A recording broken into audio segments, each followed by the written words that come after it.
주신 주님 주의 나라 임하셨네. 이 땅 위에 주님께 영광.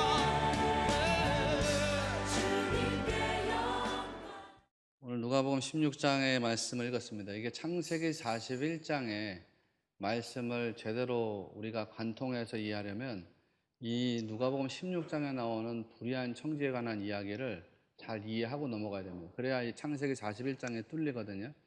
창세기 41장을 결론부터 말씀드리면 하나님이 주신 축복을 어떻게 다스릴 거냐, 잘 다스릴 거냐 하는 것이 이제 결론적인 메시지입니다.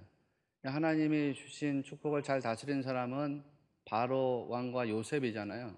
그 사람들은 주신 축복을 잘 다스려가지고 복에 복이 쌓였어요. 그런데 하나님 주신 축복을 잘 다스리지 못한 사람들은 애굽 백성들이거든요. 그 애굽 백성들은 결국은 애굽 왕에게 귀속이 되어버린단 말이에요. 그 이야기를 잘 우리가 이해하려면 오늘 이 말씀을 딱 짚고 넘어가야 돼요. 그래서 누가복음 16장 말씀을 창세기 41장 말씀 읽는 중간에 우리가 한번 살펴보려고 합니다. 자, 이제 말씀을 시작할게요. 어떤 과수원 농부가 과일이 많이 열린 과수원을 하나 샀습니다. 수입이 잘 될 거라고 생각을 한 거예요. 왜냐하면 과수원에 열매가 주렁주렁 열리니까 열매를 따다가 팔면 좋은 수입원이 되겠구나. 그래서 그 과수원을 샀는데 처음에 한두 해는 열매가 잘 열리는 거예요. 그러다가 얼마 지나지 않아서 열매가 열리지 않는 겁니다. 나무도 비틀어지고 가지도 비틀어지기 시작합니다. 그래서 얼마 지나서는 이 과수원이 거의 폐농이 되다시피 했습니다.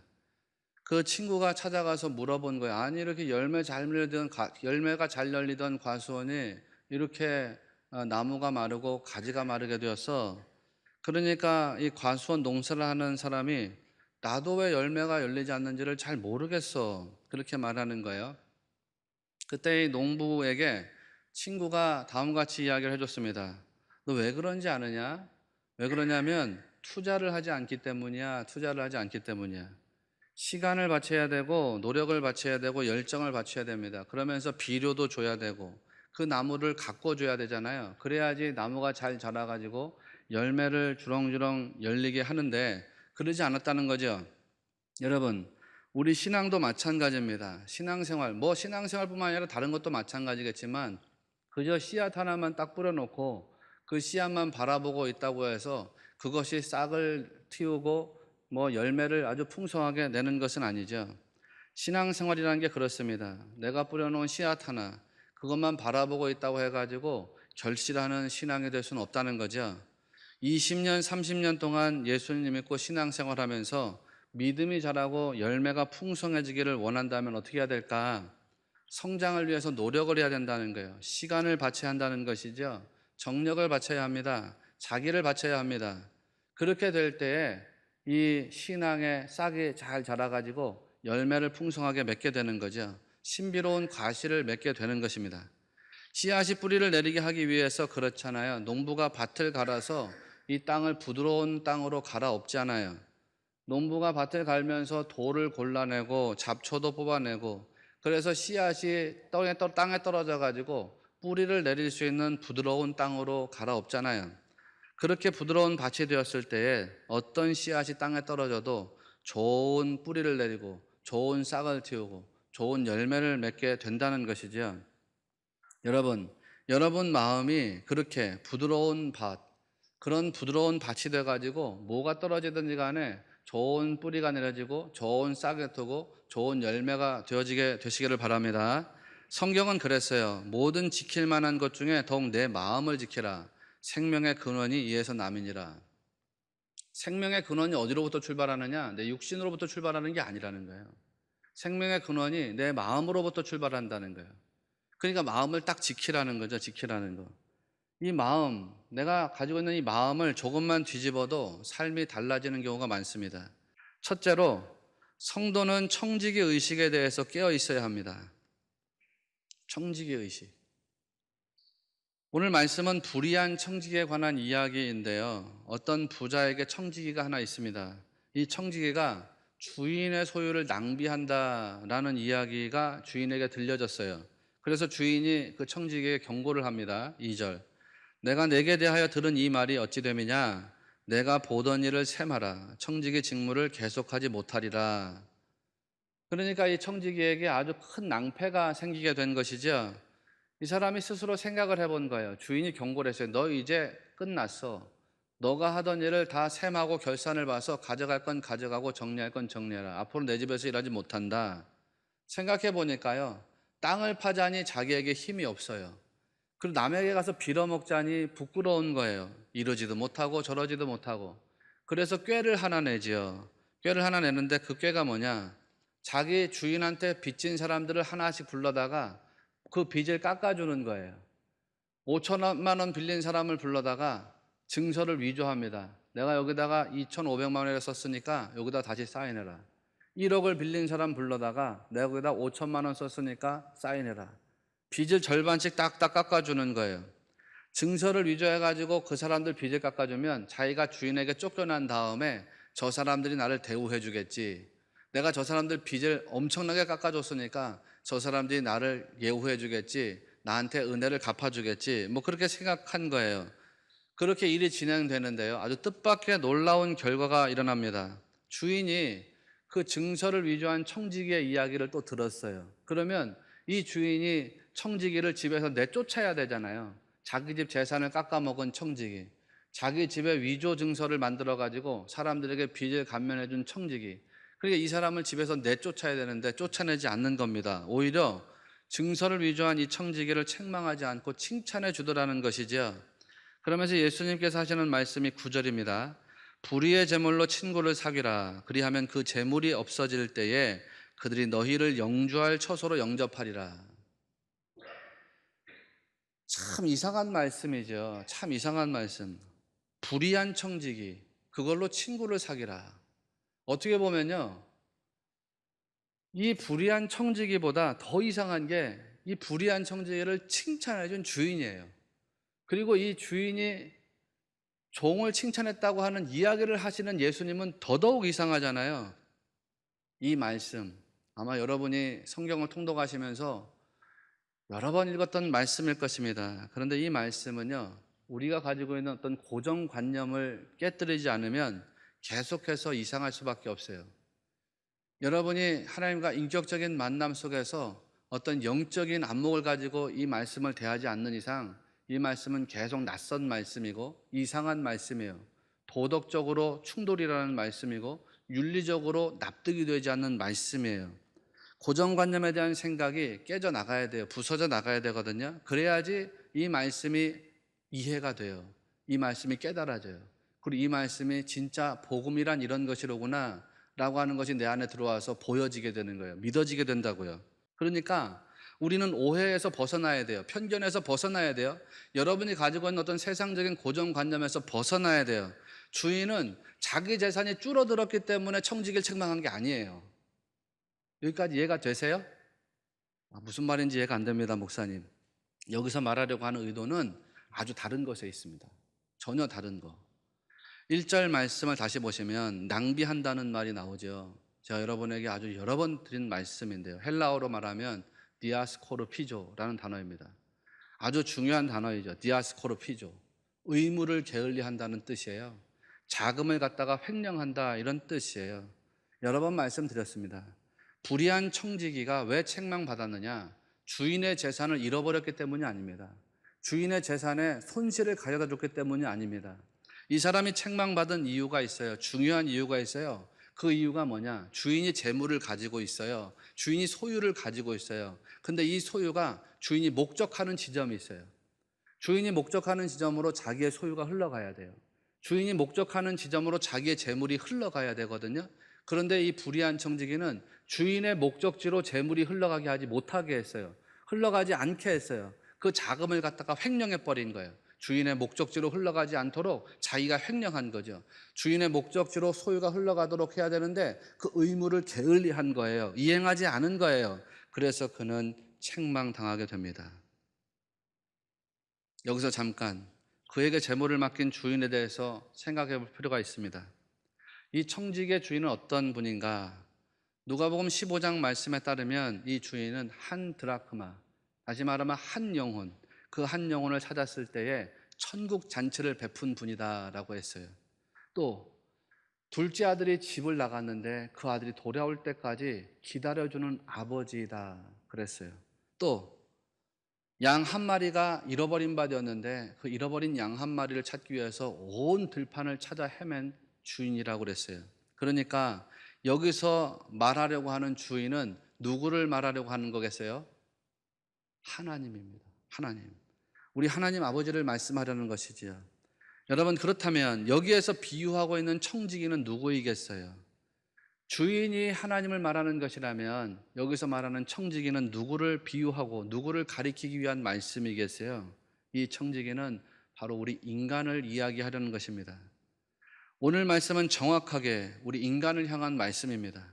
불의한 청지기가 누구냐? 바로 세상을 살아가는 우리 인간들이라는 것이지요. 하나님께서 사람들에게 생명을 주셨습니다. 건강도 주시고 시간도 주시고 재물도 주셨습니다. 그 모든 것의 원소유주가 누구예요? 원소유주가 누구냐고요? 하나님이에요. 여러분이 가지고 있는 재물이 여러분 게 아니라는 거예요. 원소유주가 하나님 거라는 거예요. 이게 전제로 돼야지 우리 이야기가 되거든요. 신앙은 그거죠. 모든 것의 주인 하나님이시라고. 생명도 시간도 건강도 재물도 소유도 다 하나님의 것입니다. 그러면 그 소유가 근원적으로 누구를 위해서 누구를 목적해서 사용되어져야 되는 거예요? 하나님이시겠죠. 주인의 목적에 맞게 사용되어야 하죠. 하나님이 소유주가 되신다면 하나님의 목적에 맞게 쓰여져야 한다, 그런 말씀입니다. 그런데 사람들이 오해를 한다는 거예요. 어떻게 오해하느냐? 마치 내가 가지고 있는 게 내가 청지기라서 맡고 있는 건데 이게 내가 주인인 것처럼, 그래서 불의한 청지기처럼 살아간다는 거죠. 내가 가지고 있는 것이 나의 소유인 것으로 오해하고 착각합니다. 주인의 목적에 사용해야 되는데 자기를 위해서 그것을 횡령해 버립니다. 주인의 목적에 의무를 충성스럽게 감당해 나가야 되는데 자기를 위해서 그 의무를 게을리합니다. 하나님의 목적과 의도에 맞게 사용해야 되는데 그렇게 하지 않습니다. 하나님의 뜻을 이루는 것으로 사용해야 하는데 그렇게 하지 않습니다. 오히려 자기의 욕망과 쾌락과 만족과 행복을 위해서 하나님이 내게 맡겨놓으신 것을 낭비해 버린다는 거죠. 디아스코르피조. 여러분, 교회든 재물이든 은혜든 뭐든 하나님께 받은 것을 다 움켜쥐면 다 없어지게 돼 있습니다. 반대로 내가 받은 은혜가 무엇이든지 간에 나누고 베풀고 흘러가게 하면 그거에 갑절 이상으로 채우시는 분이 하나님이신 것을 꼭 믿으시길 바랍니다. 반드시 기억하셔야 합니다. 이게 청지기 인생이에요. 이게 청지기 인생. 예수님이 분명히 말씀하셨지요. 누가복음 6장 38절, 주라 그리하면 너희에게 줄 것이니 곧 후히 되어 누르고 흔들어 넘치도록 하여 너희에게 안겨주리라. 주라는 거예요. 주라는 거. 그러면 하나님이 어떻게 주시느냐? 너희에게 누르고 흔들어서 넘치도록 후하게 안겨준다는 거예요.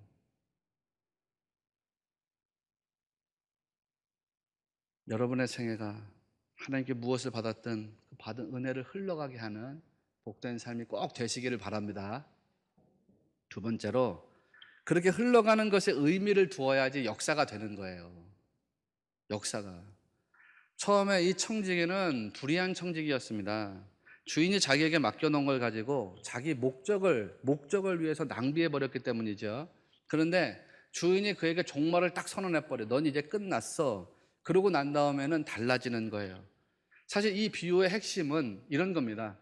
마지막 때가 반드시 있다는 거. 마지막 결산할 때가 우리에게 반드시 온다는 거. 마지막 종말의 때가 누구에게나 온다는 거. 이거를 이야기하려고 합니다. 그러니까 그 마지막 때를 위해서, 자기의 영혼을 위해서 준비해야 한다는 거예요. 이때 중요한 게 뭐냐? 하나님 앞에서 잘했는지 못했는지 검사받는 날이 온다는 거예요. 오늘 말씀에 나오는 이 불의한 청지기는 뭐를 잘했냐면 그거를 잘한 거예요. 깨달은 거예요. 깨달은 거. 아, 나에게도 종말이 오는구나. 이걸 깨달았다는 거예요. 나에게도 마지막 순간이 오는구나. 유대 사람들은 하나님의 말씀을 먼저 받았는데요, 예수님 오셨을 때에도 종말의 때를 깨닫지 못합니다. 그런데 이 불의한 청지기는 종말의 때가 온다는 걸 깨달은 거예요. 이게 칭찬받은 첫 번째 이유인 거예요. 마지막 순간이 오는구나. 그 마지막 때를 지혜롭게 준비해야 되겠구나. 유대인들은 여전히 마지막 때를 준비하지 않고 있어요. 그런데 불의한 청지기는 마지막 종말의 때를 준비하는 것입니다. 주인이 책망한 후에 그는 자기가 해야 할 일을 깨닫습니다. 4절. 내가 할 일을 알았도다. 이렇게 하면 직분을 빼앗긴 후에 사람들이 나를 자기 집으로 영접하리라. 자기 종말을 인식한 후에 자기의 모든 것을 이용해 가지고 다른 사람을 이롭게 하려고 해요. 자기의 마지막 순간이 온다는 걸 깨닫는 순간에 삶의 패턴을 바꾼다는 거예요. 주인의 것을 자기 목적을 위해서 낭비했는데 이제 그러면 안 되겠구나. 이걸 깨닫게 된 거죠. 이전까지는 주인이 맡겨놓은 걸 가지고 자기 목적을 위해서 사용했습니다. 재물이 흘러가게 하는데 그게 낭비가 되었습니다. 시간이 흘러가게 하는데 그게 낭비가 되었습니다. 흘러가는 거에다가 의미를 두지 않으니까 그게 그냥 다 낭비가 되어버렸습니다. 우리도 그렇잖아요, 여러분. 우리도 흘러가는 거에다가 의미를 두지 않으면 모든 것이 다 허망해지잖아요. 예를 들어서 시간이 흘러가는데 그 흘러가는 시간에다가 의미를 두지 않으면 나중에 시간이 흐르고 난 다음에 허망해지잖아요. 후회하잖아요. 가족들과 함께 지내고 자식들과 함께 지내는데 그 시간에다가 의미를 두지 않으면 세월이 흐르고 난 다음에 허망해지잖아요. 허무해지잖아요. 내가 우리 아이 어렸을 때 좀 이걸 더 했어야 되는데, 이런 의미를 아이에게 가르쳤어야 하는데, 재물이 흘러가는 재물에다가 의미를 두지 않으면 허망해지잖아요. 재물이 그저 쾌락을 위해서 재물이 흘러가고 내 육신의 만족을 위해서 재물이 흘러가고 그러면 다 허망해지잖아요. 세월이 지나가지고 내가 돈을 참 헛군 데다가 썼구나. 결국에는 허망해지고 결국에는 다 없어지고 사라지고 소멸되어 버리잖아요. 하나님이 내게 주신 재물이 있습니다. 건강이 있습니다. 시간이 있습니다. 그런 거에다가 의미를 부여해야 되거든요. 의미를. 이거 왜 주셨을까? 이 재물 왜 주셨을까? 이 사람을 왜 주셨을까? 이 건강을 왜 주셨을까? 이 시간을 왜 주셨을까? 이거 어디에 사용하라는 걸까? 이거 무엇을 하라는 걸까? 그렇게 의미를 두지 않으면 하나님 주신 재물이나 건강이나 시간이 다 허망해지는 것입니다. 여러분, 우리가 이런 각성이 있어야 합니다. 불의한 청지기는 자기가 할 일을 깨달았다 그랬지요. 그가 생각한 거예요. 이제야 내가 알았다. 이제야 내가 내 인생, 내 시간이 살아가야 될 방향이 어떤 것인지, 어떤 것이 올바른 방향으로 가는 것인지를 알겠구나. 내가 인생의 의미를 알겠구나. 인생의 의미를 깨닫고 인생의 방향을 깨달은 거죠. 사도 바울이 에베소서 5장 16절에서 세월을 아끼라 때가 악하니라 이런 말씀을 했습니다. 여기서 세월을 아끼라 이 말씀의 본래 뜻은 뭐냐면 기회를 붙잡으라 이런 뜻이에요. 기회를 붙잡으라. 그냥 시간이라고 하는 게 마냥 흘러가도록 내버려 두는 게 아니라 그 흘러가는 시간을 딱 붙잡아 가지고 나한테 의미 있는 뭔가로 만들어내라는 거거든요. 기회로 삼으라는 거죠. 예수님이 불의의 제물로 친구를 사귀라 말씀하셨어요. 불의의 제물로 친구를 사귀라고? 다른 사람 제물로 갖다가 그걸 훔쳐가지고 친구를 사귀라는 거야? 이게 무슨 도덕적으로 말도 안 되는 얘기야. 윤리적으로 말도 안 되는 얘기야. 교회를 20년 다니고 30년 다녔어도요, 영안이 열리지 않으면 이 말씀이 그렇게밖에는 해석이 안 돼요. 이게 계속 낯선 말씀이에요. 복음이 아닌 거예요. 왜 예수님이 불의의 제물로 친구를 사귀라 그렇게 말씀하셨어요? 왜 불의의 제물이라 그런 거예요? 왜 불의의 제물? 하나님이 내게 맡겨놓으셨는데 목적이 틀린 제물이에요. 하나님이 내게 맡겨놓으셨는데 잘못된 것으로 흘러가던 그런 제물이라는 거예요. 하나님이 내게 맡겨놓으신 시간, 재물, 건강, 소유, 이것이 잘못된 곳으로 갔다 이거예요. 그것이 주인의 목적지로 가야 되는데 나를 위한 목적지로 왔다는 거죠. 하나님이 내게 맡겨놓으신 것, 그동안 내가 나를 위해서 썼습니다. 나를 위해서 사용했습니다. 나를 위해서 살아갔습니다. 그렇게 나를 위해서 쓰던 시간, 나를 위해서 사용하던 재물, 나를 위해서 살아가던 생명, 그런 것이기 때문에 이게 불의한 재물이라는 거예요. 그걸 가지고 다시 바꾸라는 거죠. 원래 목적지로 되돌리라는 거예요. 친구를 사귀라는 거예요. 하나님의 목적에 부합하도록 돌려놓으라는 거예요. 주인의 목적지에 합당하게 사용하라는 거예요. 여러분, 이 세상에서 삶이라는 것이 주어졌습니다. 누구도 예외 없이 마지막 때 하나님 앞에 분명히 서는 날이 옵니다. 그러면 우리가 가지고 있는 지위나 생명이나 우리가 가지고 있는 재능이나 소유를 그걸 가지고 무엇을 할 것인가? 지금까지 나만 위해 살아온 인생이라 그러면 나쁜 청직이라고 하겠지요. 자기의 종말 오는 순간을 깨닫고 인식하고 자기 모든 것을 이용해서 하나님의 목적, 주인의 목적에 따라가는 사람이 지혜로운 청직이겠지요. 여러분에게 주신 하나님의 소중한 은혜와 또 은사와 달란트 그리고 소유들, 이것이 하나님의 목적에 합당하게 쓰이도록 믿음의 통로가 되시는 복된 성도들이 꼭 되셔야 합니다. 끝으로 그렇게 받은 것을 흘러가게 할 때 더 큰 복을 받는다는 겁니다. 여러분, 은혜라는 게 뭐예요? 은혜라는 거, 내가 막 도달하려고 몸부림치는 거, 그게 은혜가 아니에요. 은혜는 뭐냐? 내가 노력해도 도저히 가까이 갈 수 없는 어떤 강력한 존재가 있거든요.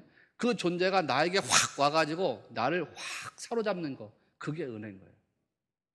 내가 어떻게 감히 도달할 수 없는 존재가 있어요. 하나님이 있어요. 그런 분이 갑자기 내게로 와가지고 나를 사로잡는 거예요. 나를 사로잡아가지고 나를 막 뒤 흔들어 놓는 거예요. 그런 게 은혜인 거예요. 그러면 어떤 사람이 은혜를 받느냐, 어떤 사람이 은혜를 체험하느냐, 어떤 사람이 은혜를 체험할까? 자기를 포기한 사람입니다. 자기를 포기한 사람. 지난 4년 동안 저는 이거 하나만 이야기해 왔습니다. 내가 주인 되려고 하는 것이 아니라 하나님이 주인 되도록 하는 사람. 내가 하려는 것을 멈추고 주님이 하고 싶으신 일을 하도록 하는 사람. 그런 사람에게 은혜가 임하는 거예요. 성도는 주님의 뜻에 순종해야 하거든요.